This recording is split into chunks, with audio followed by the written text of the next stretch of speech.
Bonjour Denis, ravi de te retrouver aujourd'hui pour cette étude de cas. Alors, qui es-tu et que fais-tu dans la vie de Denis pour te présenter à notre audience? Alors, bonjour Victor, déjà dans un premier temps, alors notre relation remonte quand même relativement assez loin, puisqu'au départ, je voulais démarrer avec le cabinet et sa société, ça remonte à plus de 10 ans, je crois. Donc, je ne savais pas par quoi commencer, j'étais en reconversion professionnelle.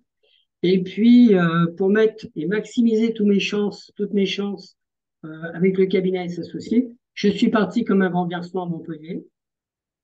Et de là, j'ai découvert en plus une très jolie ville. Et en même temps, le matin, j'avais la possibilité de bonifier ma matinée en apprenant énormément de choses. Et comme ça s'est passé.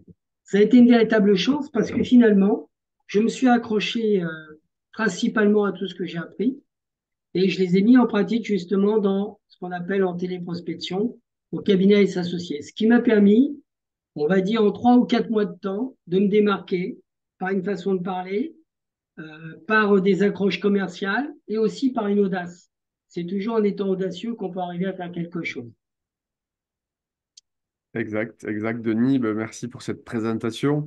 Alors, ça nous ramène quelques années en arrière, effectivement, et tu continues aujourd'hui de te former puisque tu m'as recontacté, tu as repris les modules e-learning, les livres. Donc, justement, moi, j'accompagne à cette démarche, mais voilà, quelle est toi ta motivation et quels sont tes objectifs? Qu'est-ce qui te motive à continuer à apprendre en permanence et à élever ton niveau commercial aujourd'hui? Tout simplement parce on a toujours besoin d'apprendre. On a toujours besoin de se réactualiser. Et si on commence à dormir en disant je sais tout, on est mort. Je pense qu'on est mort sincèrement. On a toujours besoin, d'abord parce que il y a une évolution du vocabulaire quelque part. Il y a une évolution d'attitude. Peut-être ce qu'on pouvait dire il y a 10 ans, est-ce qu'on peut le dire encore maintenant? Je ne suis pas vraiment sûr. Il y a des codes. Donc, il y a toujours cette évolution et il faut constamment, eh bien, je dis pas se mettre en alerte, mais on n'est pas loin de ça. Se mettre en alerte et se dire qu'il faut toujours apprendre pour rester vigilant et rester performant, surtout dans le langage. C'est un langage où on doit être, si possible, agréable, percutant, séduisant, si on peut l'ajouter comme ça, sympa, si on y arrive, si on peut le faire. Tout ça, c'est un condensé qui est absolument indispensable. Ok, top. Écoute, tu prêches un convaincu, mais c'est mieux quand c'est toi qui le dis. C'est gentil.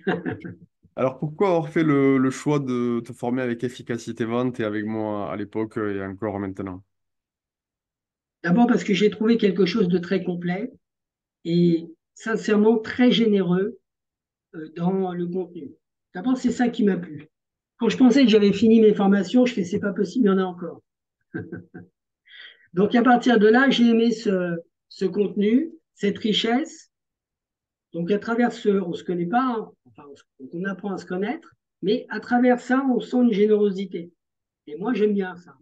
J'aime ce côté généreux, j'aime ce côté où on a envie de donner et partager pour faire progresser les personnes sur qui on pose quelque part une confiance. Et moi, c'est ça qui m'a plu déjà dans un premier temps. Après, j'ai appris les trames un petit peu par cœur, parce que j'ai appris que par cœur, c'était ce qui fait que dans un échange spontané, quand on arrive à dire les choses par cœur, mais d'une manière naturelle, c'est extrêmement précieux. Et ça donne un impact commercial. Dans le pitch commercial, c'est absolument nécessaire. Donc j'ai continué. Ensuite, je suis en reconversion professionnelle parce que dans le domaine de l'immobilier, je ne pense pas qu'ils sont au summum de leur forme, sauf il n'y a pas si longtemps. Je pense que l'immobilier de luxe marche encore très très bien. Mais pour tout le reste, pour tout ce qui concerne gestion de patrimoine, pour l'immobilier, on va dire, entre guillemets, hein, c'est pas péjoratif, un petit peu plus standard, Suntory 21 et d'autres, etc., eh bien, c'est beaucoup plus difficile parce que, évidemment, sans l'accord des banques, même si vous signez, il y a encore cette partie-là que vous ne maîtrisez pas. Et donc, évidemment, si vous apportez une vente sans les contraintes, et ça, c'est un petit clin d'œil pour toi, sans les contraintes, je pense que ça peut être extrêmement intéressant pour la personne. Donc, l'immobilier de luxe marche bien. Je ne suis pas dedans. Et puis, j'ai voulu me reconvertir un petit peu dans maison architecture, qui est plutôt davantage à solliciter, on va dire, tout ce qui concerne l'architecture et les artisans qui travaillent ensemble. Ok, ok, top. Alors, voilà, ce qu'on entend, cette réorientation, cette reconversion, elle est liée au contexte, aux restrictions, à l'accès au crédit, effectivement, qui fait que le marché immobilier est plus difficile qu'auparavant. Mais ça n'empêche, si tu peux nous partager peut-être, voilà, quels ont été tes résultats, tes accomplissements dans ce marché à l'époque, après avoir suivi la formation, qu'est-ce que tu as obtenu concrètement? En étant tout à fait honnête, là où j'ai vraiment été bien dans mon métier, c'est en tant que prospecteur et téléprospecteur. Parce que j'avais une voix et j'avais un langage qui m'appartenait, qui correspondait à ma personnalité, qui a fait vraiment une certaine différence. Pour moi, dans le domaine de la vente, en termes dans le domaine de l'immobilier, ça a été beaucoup plus éparse pour moi. Et je n'ai pas tellement insisté parce que je suis arrivé au moment du Covid. Et ce Covid, finalement, a fait que bah, j'ai été, comme tout le monde, obligé de rester chez moi, en visio, comme on est en ce moment aujourd'hui. Et à partir de là, il a fallu sans doute se réinventer et trouver peut-être une autre voie. Donc à partir de là, je suis plutôt dans le domaine avec maison architecture, qui est plutôt quelque chose d'ambitieux, qui reste toujours dans le domaine de l'immobilier, mais en même temps, qui touche davantage les artisans et la valeur de travailler avec, on va dire, un magazine comme Maison Architecture. Ok, top. Je vois que tu es déjà pleinement dans ce nouveau challenge, dans cette nouvelle aventure. C'est Donc, ça. c'est génial. Je sais pas, du coup, qu'est-ce que tu veux rajouter? Pourquoi tu recommandes aujourd'hui ce programme de formation efficacité vente? Parce qu'il te donne des repères. C'est absolument essentiel. Il y a la catégorie, la présentation, présenter son équipe, présenter ce qu'on fait. Ensuite, évidemment, il y a l'argumentation, il y a les objections, il y a tout un ensemble de structures de choses sur lesquelles on doit s'accrocher pour pouvoir être absolument efficace. Donc ça, c'est des repères qui sont pour moi absolument fondamentaux.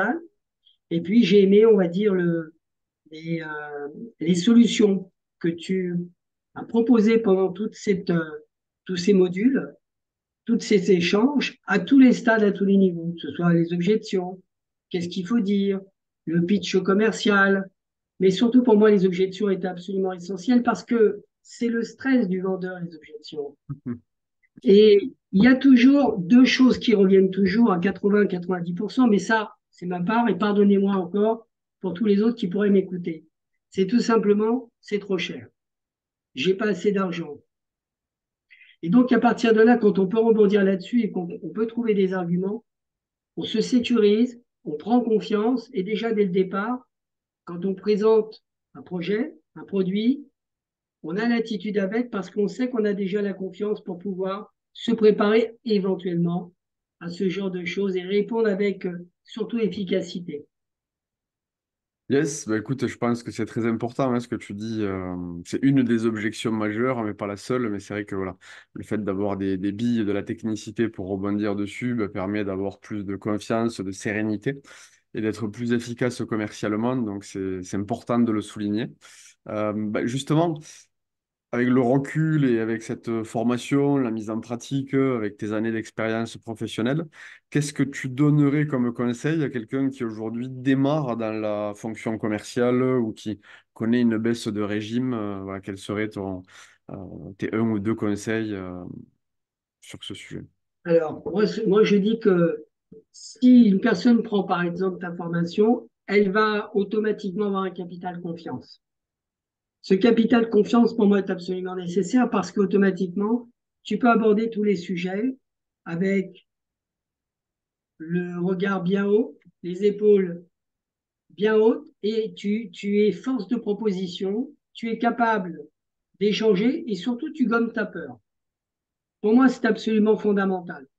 Et puis, tu sais qu'à partir du moment où tu suis tes trames, tu les apprends par cœur, si possible, où tu les travailles comme un acteur de théâtre peut le faire chez lui, et qu'il a une pièce à apprendre pendant 1 heure, 2 heures ou 3 heures, moi, c'est ce que je fais. Il y a des modules, par exemple, je travaille comme, on va dire, quelqu'un, comme un élève qui voudrait apprendre sa récitation, sans doute pas le corbeau et le renard, mais peut-être si un autre Bergerac, peut-être un peu plus punchy, eh bien, c'est comme ça qu'il faut travailler. Il y a souvent, par exemple, justement, dans les objections, il faut que j'en parle à ma femme. Et si votre femme n'était pas là, est-ce que vous prendriez une décision, Monsieur Victor Cabrera, dites-le moi. Donc, tout ça, c'est des choses que j'ai travaillées parce que je sais qu'automatiquement, on va me les poser et surtout, je vais être confronté à ce type de choses. Le plus important, c'est que même si on n'arrive pas à faire la vente, on doit être fier pour soi-même parce qu'on a vraiment bien appris, on a donné une structure où on a été habité et on n'est pas parti dans tous les sens du terme. On est resté cadré focus. Ok, top, tu nous as partagé pas mal de choses, hein, donc effectivement, J'espère, ouais, non, c'était pas l'idée j'espère. spécifiquement dans ma formation, mais en tant que conseil commerciaux, il y a beaucoup d'ingrédients qui sont bah, de muscler son niveau de confiance en soi et par la formation. Plus on se forme, plus on est à l'aise mécaniquement. De se préparer, préparation importante bah, pour éviter d'être pris au dépourvu, notamment sur les objections. Et bah, je pense qu'effectivement, pour des gens qui démarrent ou qui connaissent une baisse de régime, c'est bien de se rappeler ces fondamentaux-là. Donc, merci. Tu veux peut-être rajouter quelque chose avant de clôturer cette interview étude de cas? Bah, moi, je pense que je conseillerais à toutes les personnes qui souhaitent, principalement à, on va dire, bien vendre, avoir l'attitude euh, de prendre justement ces modules, comme moi j'ai pris pour l'efficacité vente, parce que je pense que quel que soit, on est tous appelés à vendre, un cinéma, un restaurant, n'importe quoi, justement pour être convaincant, je pense que l'efficacité vente, c'est quelque chose qui doit être très intéressant pour l'investisseur et qui veut surtout s'améliorer. Bah, écoute, top. Merci pour ce coup de pub et ce partage d'expérience. C'était un plaisir de te retrouver, Denis. Donc, bah, Bien partagé, je te souhaite le meilleur pour cette nouvelle aventure, ce nouveau challenge commercial dans tes activités. Et puis, à très bientôt. avec grand plaisir. À très bientôt, Victor. Ciao, ciao. Au revoir, Denis. Au revoir. Merci. Au revoir.